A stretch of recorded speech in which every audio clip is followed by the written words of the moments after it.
अरे काका काकू तुम्ही इकडे कसं काय? अरे उद्या गावात जत्रा नाही का म्हणून आलोय. पाहुण्यांच्यात राहणार आहे आज. अहो आपल्या घर असताना पाहुण्यांच्या घरी कशाला राहताय? चला किंवा आपल्या घरी.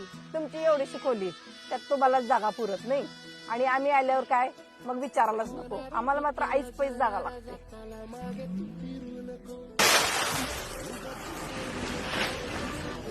हे धरण का पाडलेस? काय नाही इजा नुसतं तुझं तोंड बघून सांगते मी तुला काय तर झालंय म्हणून. काय कोण बोललंय काय? तुला लय सवय आहे, सगळं मनात दाबून ठेवतोयस, काय सुद्धा सांगत नाहीस घरात. ते जाऊ दे. ते मुंबईचं काका नाही का, ती येताना भेटलं होतं. अगं बाई ती भेटली होती तुला तुला? अगं त्यांच्या घरातले सगळे संघ होते. 4 चाकीत घालतेत बाय. मग त्याशनी घरला घेऊन यायचा नाहीस वे चहा पाण्याला चला म्हणून? अगं आय त्याची गडबड होती ग म्हणून गेलो. तशी बी ती लय मोठी माणसं आहे ती, कशाला आपल्या घरला येतील? होय घरी बसलेले मोठं पाप आहे का ग? ज्याची त्याची परिस्थिती असते. तू आगावानी आहेस, मस्त बदलशील आपली परिस्थिती. हा जा मला लय भुका लागल्यात, भाकऱ्या कर जा. करते.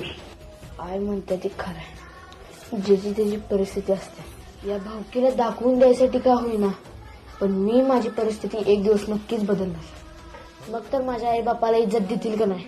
मला किती बी कष्ट करायला लागू दे, मी करणार.